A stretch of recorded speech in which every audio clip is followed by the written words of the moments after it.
Now, we talked 2 parts about Breslov in the last 2 weeks. Now, I want to talk part 3. You have to know that everything I'm saying is an outsider of Breslov talking. I didn't research this subject la'omek because this is not the purpose of this program over here. This is just sichas chul shel talmidei chachomim over here. So I wanted to talk about the union of his kashrus tzadikim, which I think it's a big ikar in Breslov. Although I don't know how much it's discussed in the Sefer Kuti Maran, is it? Yes. Maybe in the Kuti Halachas. And the Kuti Maran is discussed. Okay. Such a thing of his kashrus to tzadikim. Literally it means tie yourself up to the righteous people, to the tzadikim. Be connected to the tzadikim. And there's also, I think, that in Breslov, this we have to ask our producer, he might know more than me, that there's such thing as finding the tzaddik. There is, I think, in Breslov, is there such language? I remember like 45 years ago, I think it was, that we were in Leil Purim, we were in the house of Rabbi Osher Lichtenstein, the Kamenitzer Rosh Yeshiva. I know. Who's we? That means we Bachrim of the yeshiva, the Talmidei yeshiva. And among us were Sar Shalom Mirza and Mordechai Turet, 2 new Breslovers, turned on Breslovers, and they were dancing and something, and they wished one another, you should be zocher to find the tzaddik. You should be zocher to find the tzaddik. And I was standing on the side and saying, but I thought you found the tzaddik already. I don't know, it's the way they were saying it, it sounded like it was a concept in Breslov. Soon we might get to it. Now, this kashrus to the tzaddikim is a Breslov made it a ikar more than other Hasidus. And I think they might have talked about it more, or it's Tofes Mokum in their mythology, much more than others. Now,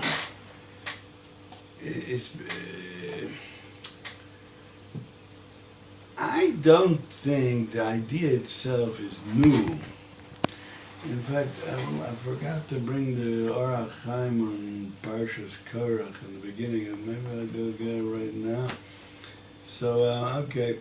But the Chaim, everybody can look it up. The Chaim in the beginning of Parshas Korach brings that neshamas are like branches, roots, branches, and leaves, or heavy branches, thinner branches that branch off from the main branch. And then he works it into the pasuk of Vikach Korach ben Yitzhak ben Kos ben Levi.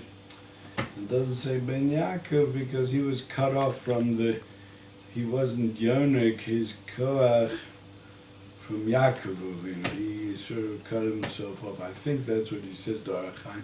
But it doesn't really matter how he works it in the pasuk. The main thing is that this idea of neshamas being connected is mentioned in the Arachai. And they're connected to higher neshamas, and the higher neshamas to higher neshamas. And they all are yonik, they get their chiyus, they get their kedusha from the higher neshamas. And the trunk of the tree, that's the highest neshamas, the neshamas klalios of klalios are probably the Avos, the Shvatim, the Dor HaMidbar. I once saw in the Ramchal, I forgot where, that there are actually shoroshim, roots, or the trunk, the main neshamas are 600,000. Klal Yisrael, Atzof Kodaris, all the millions and millions of Jews that are from then on, from Dor HaMidbar, are branches from these 600,000 neshamas. That's what I saw one time in the Ramchal. Now, that means that this idea is definitely in many Sfarim it's mentioned. But in the Tanya, in one of the earlier prakim in the Tanya, he mentions that the neshamas of the Gedolei Yisrael are also the same idea, the Sharoshim, and where the lower people, or the rest of the generation, are all yonik from the neshamas of the Gedolei Yisrael, and the Poshim Umardim b'Talmidei Chacham. That's his lashon. Those that rebel against the Talmidei Chacham. I don't think he uses the word tzadikim over there. He uses the word Talmidei Chacham. They get their chiyus, their livelihood, from the back door of the Talmidei Chacham. There's such a thing as it's like somebody takes a bone and he throws it to a dog like this. Here, take. There's one time, it reminds me, there's once a dentist that I taught his son the laning for bar mitzvah. And then it came time to pay me. I came knocking on his door. He opened the door a little bit and he gave it. I was so embarrassed. So not nice. I should have thrown it back to him and just went. So it wasn't not enough. So many years ago. So anyway, so this idea is all over.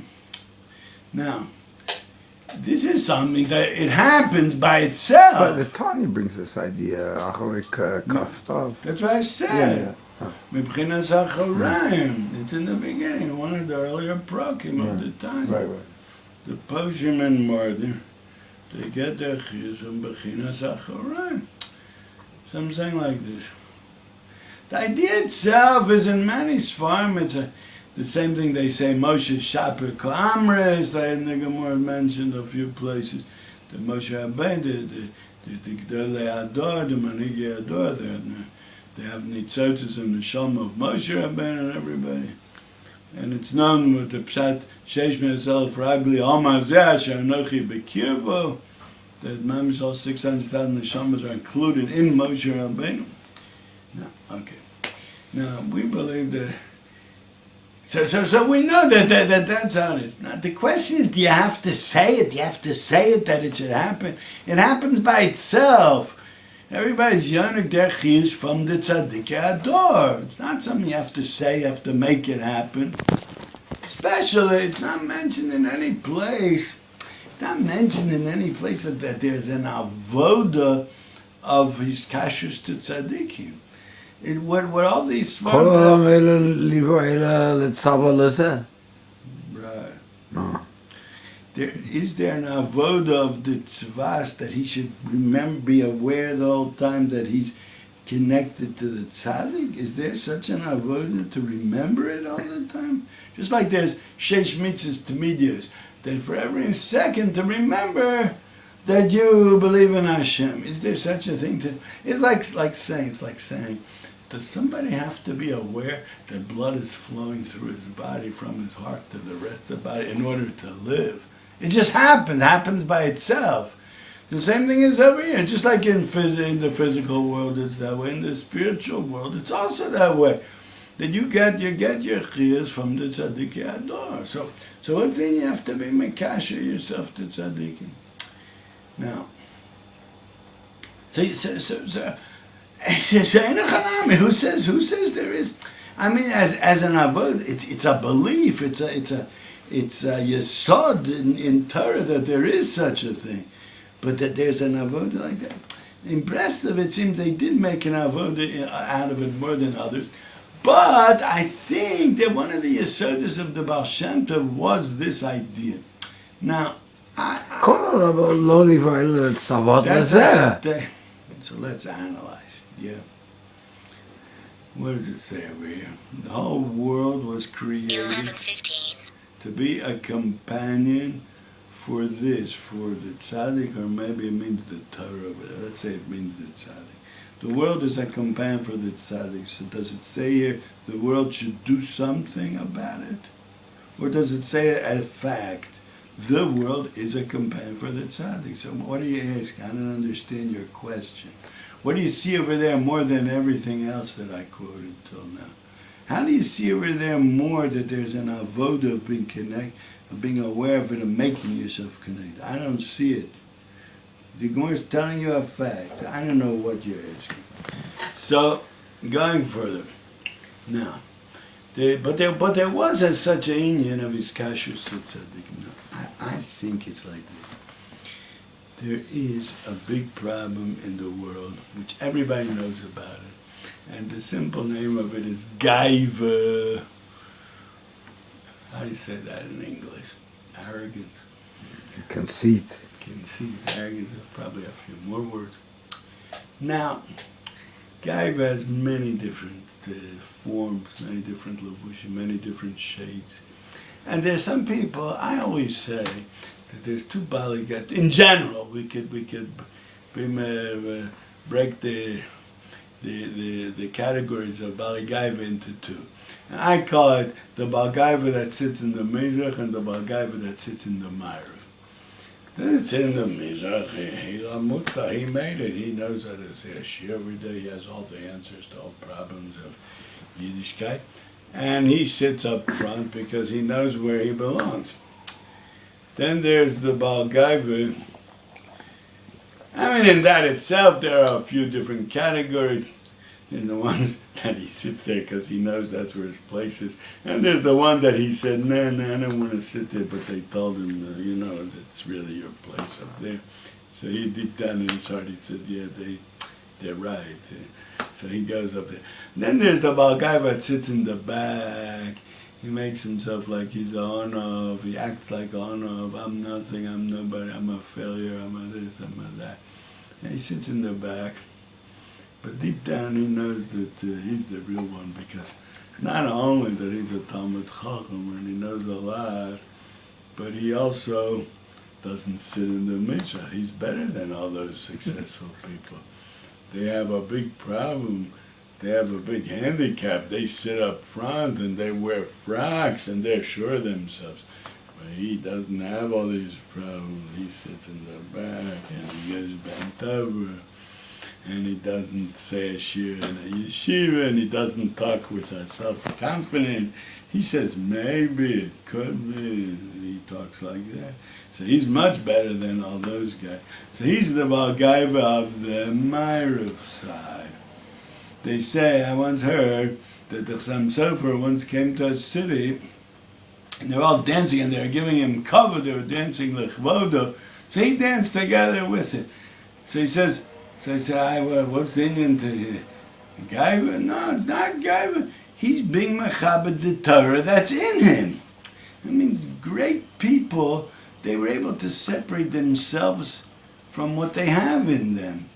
Like it's not me that's big, it's what's in me is big, so I'm going to be mechabed. That's real, very, very big people. That's how they are. But we all have to work a lifetime, we have to work on it. No, I just remember that once we were in shul, there was a minyan in Beit Began, Rabbi Rokeach, if you remember, there was such a person. And we were laying, I was the Balkar, and we found in the Sefer Torah, what it was, a Zion, that I thought it was a little bit too long, and it looked like a nun sofit maybe. We started thinking, yeah, and then we took out another Sefer Torah. And then we saw, there's a sofer sitting in the back, Shlomo Lang. Oh. He was a big sofer. I mean, we're saying days about his subject. And he used to go to, he was a sofer, but he probably knew halacha also. He was a Talmud of Menachem Davidovich, used to go to him all the time. So what are we saying there? Go ask him. And he stayed sitting and didn't say a word. Well, why was the kid? He could have come up. Well, I would say he could have come up and said something. No, you didn't ask me. So I'm sitting in the back. Why should I think it could be that's a real one? Now, the chidush. Okay, we'll finish part one now.